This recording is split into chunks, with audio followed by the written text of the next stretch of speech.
I remember that there was this one time whereby I injured my ankle so badly and the doctor said that I need to rest for a month. I cannot do any sports. But the next day was actually this ranking period. Because the competition is just so intense and it's just so important for us to go through all this competition, to participate in this competition. The next day, what I did was that I actually just put on an ankle guard and I continue playing in pain. Hey everyone, this is Shu Yi here and welcome to my channel. Now in this video, we're going to talk about something that's very personal to me, and the topic is how playing competitive sports actually transformed my life and what it has to do with building a business. But before that, I would really appreciate it if you can just like this video and to subscribe to this channel, because when you do that, you are actually telling YouTube that this is actually a quality content and basically YouTube will promote it to even more people. So with that being said, let's just dive deep into our session for today. For me, I started training badminton at a very young age, as young as I was 7. So back then I used to have this dream that I wanted to win the first ever gold medal in the Olympic Games for Malaysia. So that was my dream back then. And I remember that during those times, every single day I lived a very different life from most of my peers out there. You see, for kids, what we do is that we love to play, we love to hang out in cyber cafes, we love to go out there, watch movies, to play football. But then for me, every single day I need to wake up 5 AM early in the morning just for me to actually train badminton. So we will usually have 6 days of training in a week, and basically one day we would train up to 5 to 6 hours. So it is a very hectic journey for all of us, especially for badminton players. And I was exposed to the word discipline and mental strength at a very young age, because as a badminton player, you need to be very disciplined with your daily routine. Now for badminton, we usually have a few levels. We have the school level, then we go through the district level, then we go through the state level, and finally to the national team. So right now I'm at the state level, moving up to the national team. So every single day we just train. So basically I just spent 10 years of my life doing nothing but just training. Now, even though in the end I did not make it for the national team, I was just so close, but in this video, I'm going to share with you the 5 lessons that I've learned from playing badminton and how I actually apply it in my business even until right now. And for those of you who are an athlete before, you will be able to resonate very well with this video. Now, with that being said, let's dive straight into the first lesson that I've learned from playing badminton. Now, the first lesson that I've learned in badminton is that I learned how to thrive under pressure. Now, during those days when I was competing, basically for a year, we have around 4 important competitions a year. And as a badminton player, the reason why we actually train so hard is basically just to win these 4 major competitions. So basically, one of the competitions that really stood out is this competition called the Grand Prix Final. So basically, this competition consists of all the players, including national players from Malaysia, and basically everyone would just be competing for this one title. So the competition is really intense for a badminton player. So there was this one time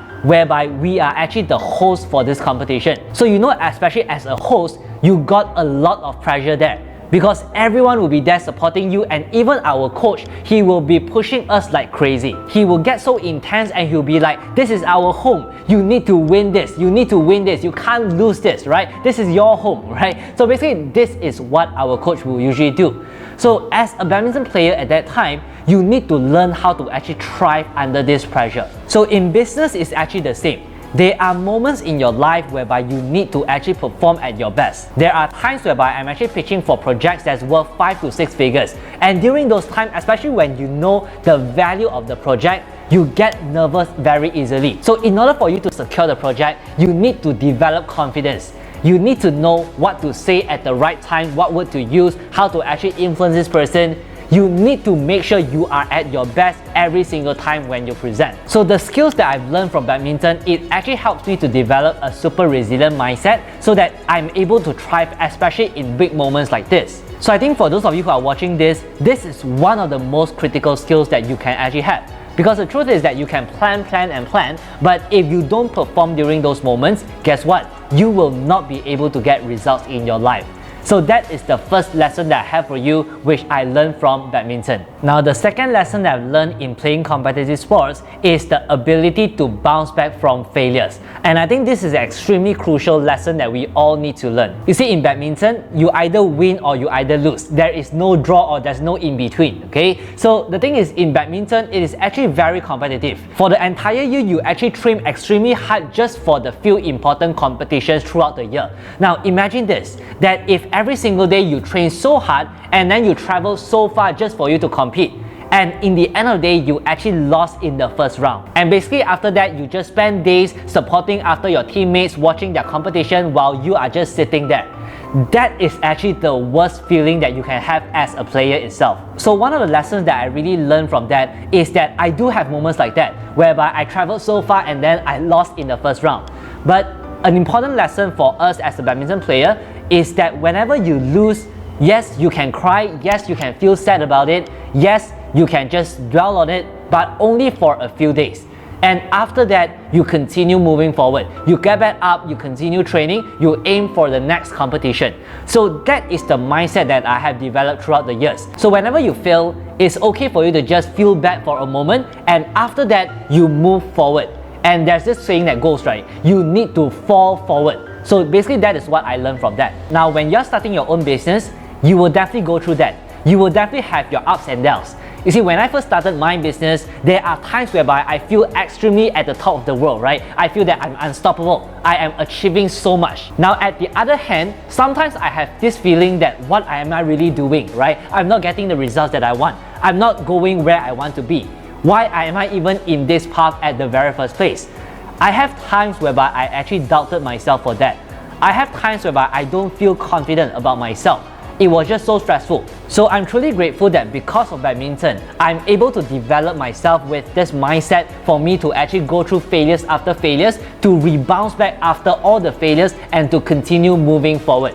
When it comes to entrepreneurship, many people said that they want to be in entrepreneurship because of the money that they have, because of the luxurious goods that they have. But the truth is that when you really go into entrepreneurship, you will realize that it is a totally different ballgame. The amount of stress, the amount of problems that you need to handle, it is actually not how you expect it to be. A lot of people, they know about their theories, but then when it comes to application, it is very tough for them to apply it. There's actually this video that I've just recorded called The Mindset of High Achievers, which I will just include it somewhere here so that you can actually watch it after this. Now moving on to the third lesson that I've learned from badminton is that competition brings the best out from you. Now I'm not talking about like external competition, but I'm also talking about internal competition. You see, every year, in order for us to get selected for the 4 most important major tournaments, what you need to go through is that you need to go through a series of internal rankings. And usually in the state, for one category, there are almost around 15 to 20 people. So every year we have what we call the ranking period, whereby the top 6 actually get selected for the national junior circuit or for the Grand Prix final, right? So we all work so hard just for us to qualify for this top 6. I remember that there was this one time whereby I injured my ankle so badly, and the doctor said that I need to rest for a month. I cannot do any sports. But the next day was actually this ranking period. Because the competition is just so intense and it's just so important for us to go through all this competition, to participate in this competition. The next day, what I did was that I actually just put on an ankle guard and I continue playing in pain. Now this is actually not recommended, but I'm really grateful that during that period, I am able to get into the top 6 and also to be selected for the team, right? So that was one of the things that I actually learned. Now through this competition, it brings the best out from you. It helps you to realize the potential that you never know exists within you. So this is basically the hunger that I was talking about. And when it applies to my business, the question that you got to ask yourself is this: how badly do you want this? Because if you look at some of the successful people in business, the reason why they are able to go through massive failures and continue to rise from it is simply because they want it bad enough. They are hungry.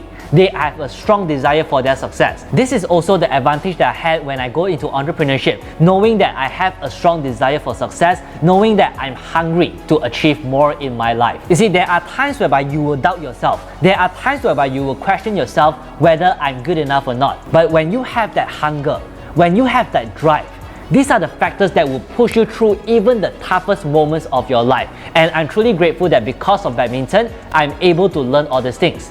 And by the way, in my Peak Performance Masterclass, I always teach my students on how they can actually perform at their best and to also develop a strong mindset so that they can go through any failures. And if you're interested about that, make sure you just click on some of the links that we have below and it will lead you to more information. Now moving on to lesson 4 that I learned from badminton. And lesson 4 is experiences over knowledge. Now this is extremely important, especially for those of you who are in business as well. There's this theory in badminton that in every training, we will always give our 110% in training. But a lot of times during competition, you will only get to perform for 60 to 70% up to your potential.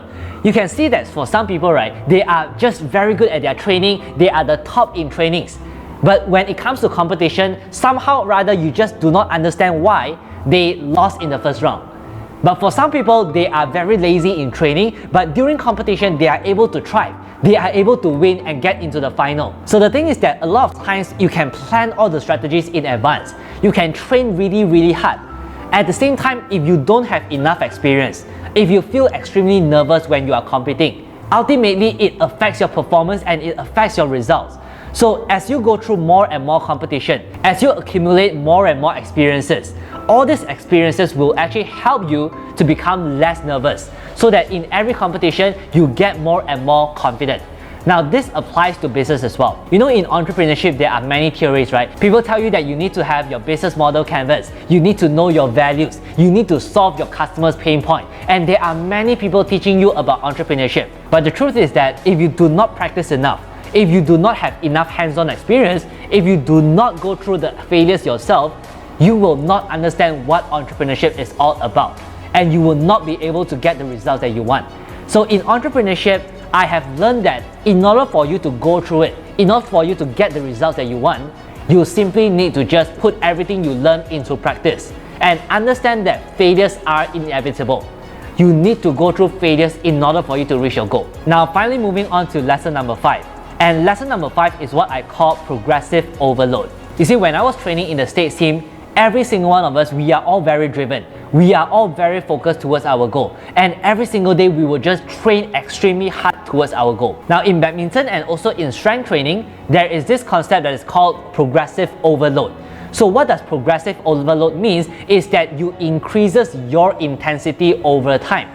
So what it means is that, let's just say that if today you train for maybe 2 hours a day in badminton, right? And then for tomorrow, you add on another 30 minutes. And then the next day, you add on another 30 minutes. So by doing that, it allows your muscle to get stronger and stronger. It allows your stamina to increase day by day. And this is also extremely crucial when we go through an injury period. So when we go through certain injury in our badminton journey, when we recover from that, you don't want to just go into a 4 hours training immediately. Why? It's because you will get hurt eventually. So what we usually do is that we will usually do a progressive overload system, right? So imagine that if today you train for 1 hour just for you to recover, tomorrow you train for 1 hour and 30 minutes, and after that you train for 2 hours.